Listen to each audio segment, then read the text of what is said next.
Guys welcome to YouTube channel Shiju family vlog. അപ്പോൾ ഇന്നത്തെ വരെയാണ് നമ്മൾ ബാക്കിയാണ് കേട്ടോ, ഇടുക്കി പോയതിൻ്റെ ബാക്കി. ഓക്കെ, ഇന്ന് എന്താ പറഞ്ഞ കണ്ടന്റ് എന്ന് പറഞ്ഞാൽ നമ്മൾ ബോട്ടിങ്ങിന് പോയിട്ടുണ്ടായിരുന്നു, പിന്നെ അവിടെ ഗാർഡനിലേക്ക് പോയിട്ടുണ്ടായിരുന്നു, പിന്നെ ഒരു ജീപ്പ് എടുത്തിട്ട് നമ്മൾ ഒരു ചേട്ടൻ്റെ അപ്പുറം ആ ജീപ്പ് എടുത്തിട്ട് രണ്ടിനെടുത്തിട്ട് നമ്മൾ ഫുള്ള് മുട്ടക്കുന്ന് പോലത്തെ സംഭവം മലകളും എല്ലാം കാണാൻ വേണ്ടിയിട്ട് പോയിട്ടുണ്ടായിരുന്നു. നല്ല അടിപൊളിയായിരുന്നു, കുഴപ്പമൊന്നുമില്ല, നല്ല ഓഫ് റോഡും പക്ക അടിപൊളി ഓഫ് റോഡായിരുന്നു. പിന്നെ അത് കഴിഞ്ഞ് നമ്മൾ ലാസ്റ്റ് വാഗമണ്ണിൽ ഗ്ലാസ് ബ്രിഡ്ജും എല്ലാം കണ്ടിട്ട് വന്നു. വെയിറ്റ് അപ്പോൾ എൻ്റെ വീഡിയോ ഇഷ്ടപ്പെട്ടെങ്കിൽ സബ്സ്ക്രൈബ് ചെയ്യുക, ബെൽ ബട്ടൺ അടിച്ച് പൊട്ടിക്കല്ല, അറിയുന്നതാണല്ലോ. പുതിയ ആൾക്കാരാണെങ്കിൽ please subscribe, share, like, comment. Okay, അപ്പോൾ വീഡിയോ കിടന്നാലോ? ഓക്കെ, കിടക്കാം.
കൃഷ്ണകിരീടം എന്ന് പറയും. നമ്മൾ പരമ്പരാഗത രീതിയിൽ നമ്മൾ കുറേ പുറകോട്ട് പോവുകയാണെങ്കിൽ വേദഗ്രന്ഥ അങ്ങനെയൊക്കെയുള്ള പുസ്തകങ്ങളൊക്കെ ഇതിനെപ്പറ്റി പ്രതിപാദിച്ചിട്ടുണ്ട്. എന്നാൽ ഇന്ന് ഇത് നമുക്കറിയാൻ പറ്റാത്തതുകൊണ്ട് നമ്മൾ നാച്ചുറലായിട്ട് ഇതാണ് പൂക്കളാണ് നമ്മൾ കെയർ ചെയ്യുന്നത്. ഇപ്പോൾ ഇതിൻ്റെ ഓരോ എസൻസുകൾ നമുക്ക് കളക്ട് ചെയ്യാം. സ്പാനിയ എന്ന് പറഞ്ഞൊരു ഗ്രൂപ്പുണ്ട്, സഫ്രോൺ നമ്മുടെ കുങ്കുമം ഉണ്ടല്ലോ അതിനകത്തിൽ, മഞ്ചിസ്റ്റാദി എന്ന് പറയുന്ന ഗ്രൂപ്പ്, പിന്നെ ഇങ്ങനെയുള്ള കാര്യങ്ങൾ ചേർത്താൽ മുഖത്തിൻ്റെ ചർമ്മത്തിന് വരുന്ന ചെറിയ മിസ്റ്റേക്ക് വരും. ചിലപ്പോൾ കട്ടി കൂടുതലായിരിക്കും സ്കിന്ന്, ചിലപ്പം ഡ്രൈനെസ് ആയിരിക്കും, വരണ്ട് കീറിയിരിക്കും. അത് എങ്ങോട്ട് എന്ത് ചെയ്താലും എനിക്ക് അലർജി ആയിട്ട് വരും. നല്ല തോട് ഒഴുകണാണ്. അത് പൂവിടാനുള്ള സമയമായി. വർഷത്തിൽ ഇതൊരു പ്രാവശ്യം മാത്രമേ ഉള്ളൂ. അപ്പോൾ ഈ ഡാർക്ക് ചോക്ലേറ്റ് പൗഡർ നമ്മൾ ചെയ്യുമ്പോൾ അതിനകത്ത് പഞ്ചസാരയുടെ അളവ് കോഫി പൗഡർ ആഡ് ചെയ്യരുത്. സാധാ നമുക്ക് ഇതിൻ്റെ ചെയ്തെടുത്ത് കഴിയുമ്പം ആ പൗഡർ ടേസ്റ്റ് ചെയ്യുമ്പോൾ നമുക്കൊരു ചെറിയ കയ്പ്പ് വരണം. അതാണ് ഒറിജിനൽ കേട്ടോ. ഇതാണ് നമ്മുടെ കോക്കോ പ്ലാൻ കേട്ടോ. ഒരു കായാണ്. ഈ കാ നമുക്ക് റെഡിയാണെങ്കിൽ മിനിമം 3 മാസം എടുക്കും. ഈ 3 മാസത്തിനകം വിളവെടുക്കുമ്പോൾ ഒരു ഏലത്തിൻ്റെ ചെടിയിൽ എത്ര കായുണ്ട് അത്രയും നമ്മൾ പറിക്കാൻ പാടില്ല. കാരണം ഇതെല്ലാം ഇത് കണ്ട് ഇപ്പം ഇവിടെ കാ നിൽക്കുവാണ്, ഇപ്പം ഇവിടെ പൂ വന്നു. ഇതിനെല്ലാം ഓരോ ടൈമിങ്ങാണ്. അപ്പം മുകളിൽ മുതലല്ല താഴേന്ന് വേണം നമ്മൾ വിളവെടുത്ത് വരാൻ. അങ്ങനെയൊക്കെ ഓരോ കാര്യങ്ങളുണ്ട് ഇതിനകത്ത്. അപ്പോൾ പഴുത്ത കൈകൾ കൊണ്ട് അടർത്തിയെടുക്കാൻ വെയിലത്തിട്ട് ഉണങ്ങല്. കാർഡമൺ ഡ്രയർ ഉണ്ട്, അതിനകത്തൊരു നോർമൽ ടെമ്പറേച്ചർ മെയിൻറ്റെയിൻ ചെയ്യാൻ ഉണങ്ങിയെടുക്കാം. ഒരു 5-5 കിലോ പച്ചക്കായ ഉണങ്ങിയാൽ നമുക്ക് 1 കിലോ പ്രൊഡക്റ്റ് കിട്ടത്തുള്ളൂ. ബാക്കി മൊത്തം ഇവാപ്രേഷൻ ആവുകയാണ് കേട്ടോ. അപ്പോൾ ഇത് നല്ലൊരു കാലാവസ്ഥയാണെന്നതിൽ മിനിമം ഒരു 4-5 പ്രാവശ്യം നമുക്ക് വിളവെടുപ്പ് കിട്ടും. 3 മാസം വലിപ്പമൊക്കെ ഇത്രയേ ഉള്ളൂ. പക്ഷെ ഇതൊരു വലിയൊരു ഗ്രൂപ്പായിട്ട് വരും. കാരണം അകത്തെ റൂട്ട് എന്തേരം പോകുമോ അതനുസരിച്ച് ഇതെല്ലാം ഇതിൻ്റെ ബേബി പ്ലാന്റ്. ഇതാണ് പുതിയ ഒരു പ്ലാന്റേഷൻസിന് വേണ്ടി ഉപയോഗിക്കുന്നത്, അല്ലാതെ ബീൻസ് അല്ല.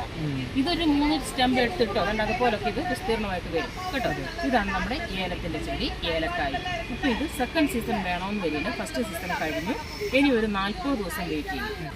അതായത് ഡെർമറ്റോളജിയിൽ ആർക്കെങ്കിലും എന്തെങ്കിലും പ്രശ്നം ഉണ്ടെന്ന് വരില്ല, സ്കിൻ പ്രോബ്ലം, അത് തല മുതൽ ഏത് സെൻസിറ്റീവ് ഏരിയയിൽ വരുന്ന എക്സിമ, സോറിയാസിസ്, ചെറിയ ചെറിയ പ്രശ്നത്തിൽ നിന്ന് അത്രയും വലുത്.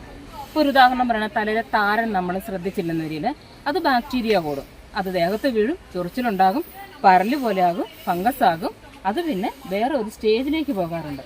അപ്പോൾ അത് തുടക്കം മുതൽ അതിനെ മാറ്റിയെടുക്കാനായിട്ട് ഏറ്റവും ബെസ്റ്റ് ഔഷധം നമുക്ക് ഇതിൽ നിന്ന്, അതിനകത്തിൽ നീമിൻ്റെ ഔഷധങ്ങളുണ്ട്, എല്ലാ ടൈപ്പിലുള്ള സർപ്പഗന്ധ, അറിയാവോ സർപ്പഗന്ധ, സെർഫൻറ്റീന, അവരെല്ലാവരും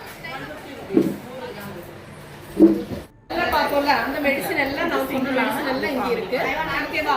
அதே மாதிரி உங்களுக்கு திரும்பி என்ன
ഇതിന് മേൽഭാഗത്ത് ഇത് ഇവിടുന്ന്